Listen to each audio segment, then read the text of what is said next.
ദൈവത്തിൻ്റെ അതിപരിശുദ്ധമായ നാമം വാഴ്ത്തപ്പെടുമാറാകട്ടെ. യേശു ഭൂമിയിൽ മനുഷ്യനായി വന്നതിൻ്റെ അടുത്ത ഉദ്ദേശം മരിച്ചവരെ ഉയർപ്പിച്ചു എന്നുള്ളതാണ്. യോഹന്നാൻ സുവിശേഷം 11-ാം അധ്യായം 43-44 വാക്യങ്ങൾ വായിച്ചട്ടെ. ഇങ്ങനെ പറഞ്ഞിട്ട് അവൻ, ലാസറേ, പുറത്തു വരിക എന്ന് ഉറക്കെ വിളിച്ചു. മരിച്ചവൻ പുറത്തു വന്നു. അവൻ്റെ കാലും കൈയും ശീല കൊണ്ട് കെട്ടിയും മുഖം റൂമാൽ കൊണ്ട് മൂടിയും ഇരുന്നു. അവൻ്റെ കെട്ട് അഴിപ്പിൻ, അവൻ പോകട്ടെ എന്ന് യേശു അവരോട് പറഞ്ഞു. ഇത് പറഞ്ഞ ശേഷം യേശു ഉച്ചത്തിൽ, ലാസറെ പുറത്തു വരിക എന്ന് വിളിച്ചു പറഞ്ഞു. മരിച്ചവർ പുറത്തു വന്നു. അവൻ്റെ കൈകാലുകൾ ശീലകൾ ചുറ്റിയും മുഖം തൂവാലകൾ കൊണ്ട് മൂടിയും ഇരുന്നു. അവൻ്റെ കെട്ടുകൾ അഴിക്കുക, അവൻ പോകട്ടെ എന്ന് പറഞ്ഞു. അവൻ്റെ കെട്ടുകൾ അഴിക്കുക, അവൻ പോകട്ടെ എന്ന് യേശു പറഞ്ഞു. അതായത് യേശു ജീവൻ കൊടുത്താലും ക്രിസ്തു ജീവൻ കൊടുത്താലും മനുഷ്യൻ കെട്ടിയ കെട്ടുകൾ മനുഷ്യൻ തന്നെ അഴിക്കണം. അതാണ് ഇന്നത്തെ വിഷയത്തിൽ നമ്മൾ അടിസ്ഥാനമായിട്ട് പറയാൻ പോകുന്നത്.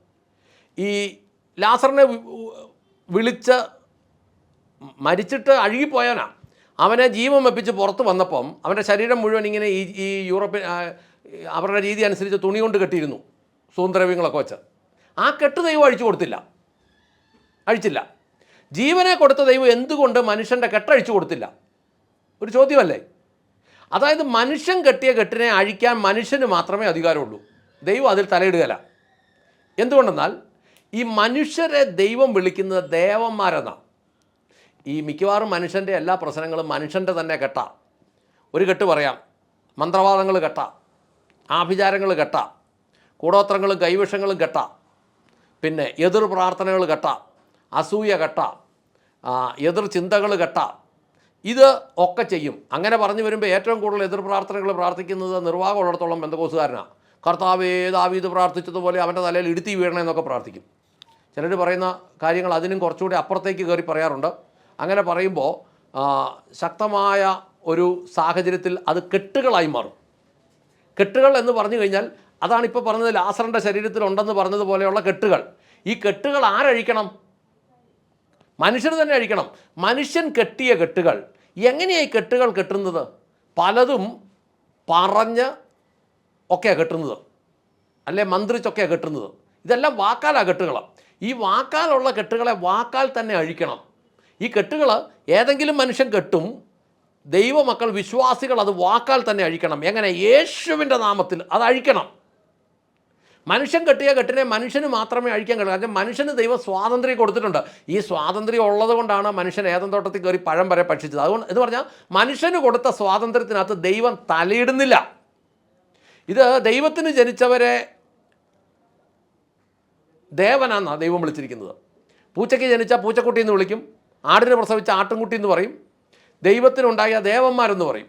ഇനി സങ്കീർത്തനം 82:6 നോക്കിക്കേ, കറക്റ്റ് വാക്യം അത്. നിങ്ങൾ ദേവന്മാർ ആകുന്നു എന്നും നിങ്ങളൊക്കെയും അത്യുന്നതന്റെ പുത്രന്മാർ എന്നും ഞാൻ പറഞ്ഞു. മതി. നിങ്ങൾ ദേവന്മാരെന്നും നിങ്ങൾ അത്യുന്നതൻ്റെ മക്കളെന്നും ഞാൻ പറയും എന്ന് സങ്കീർത്തനത്തിൽ എഴുതി വെക്കുക ഇത്ര കൃത്യമായിട്ട്. ഇതെല്ലാം പരിശുദ്ധാത്മാവ് എഴുതിയിരിക്കുന്നതാണ്. ഇത് വേറൊരു തലത്തിലേക്ക് മാറും എന്ന് പറഞ്ഞാൽ, ഈ ദേവന്മാരെന്ന് പറയുമ്പോൾ നമ്മുടെ ഉള്ളിൽ വരുന്നത് ഒരു ഹിന്ദു രീതി പ്രകാരമുള്ള ചിന്തകളാണ്. അത് തന്നെ വെച്ച് നോക്കിക്കേ.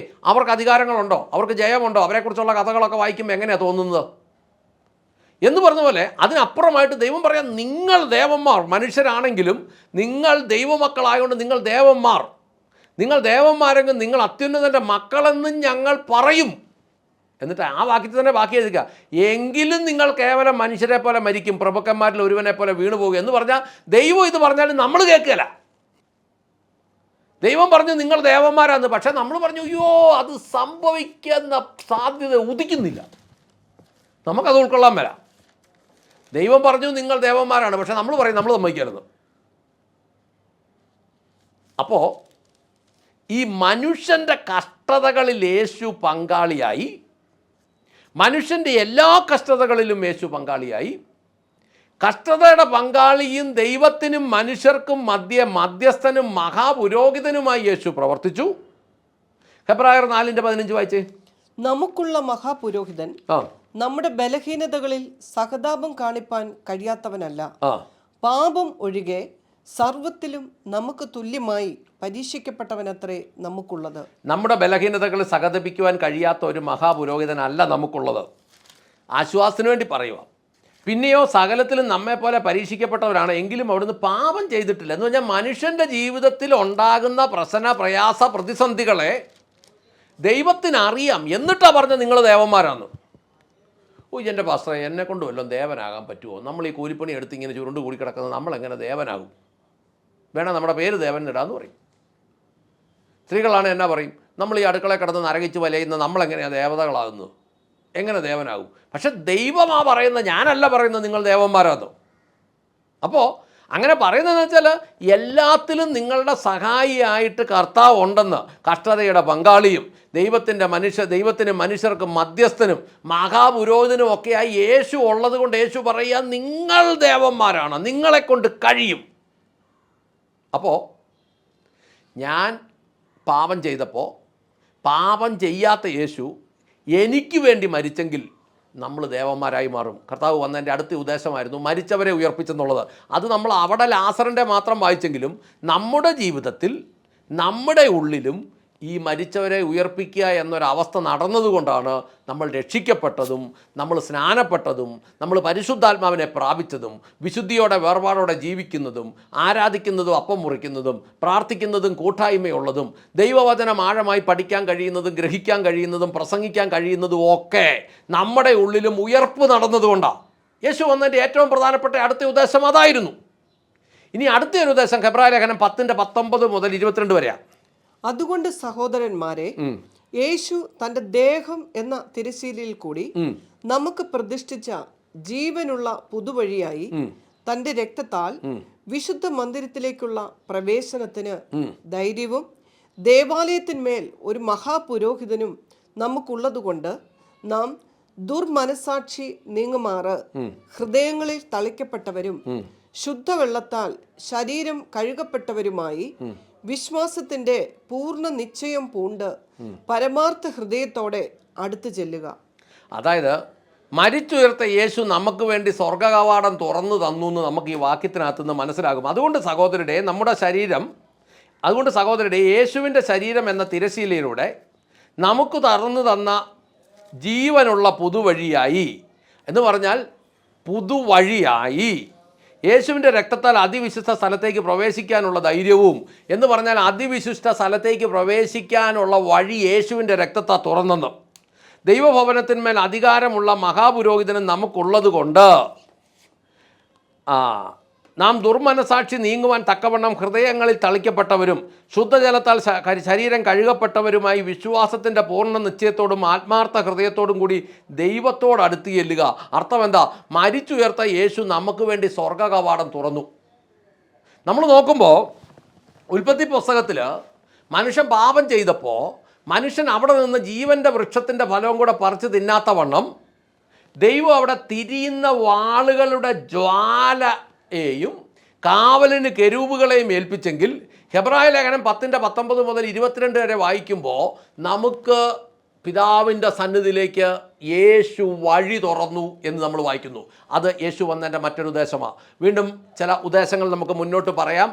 ഇപ്പോൾ പ്രാർത്ഥിക്കാം. സ്വർഗസ്ഥനായ ഞങ്ങളുടെ പിതാവേ, ഞങ്ങളുടെ കർത്താവായ യേശു ക്രിസ്തുവേ, പരിശുദ്ധാത്മാവായ ഞങ്ങളുടെ നല്ല ദൈവമേ, ദൈവം ഞങ്ങളെ ദേവന്മാർ എന്ന് വിളിച്ചെങ്കിൽ അത് വിശ്വസിക്കുവാൻ തക്കവണ്ണം കേൾവിക്കാരുടെ ഓരോരുത്തരെയും ഹൃദയങ്ങളെ ദൈവം തുറക്കണമേ എന്ന് പ്രാർത്ഥിക്കുന്നു.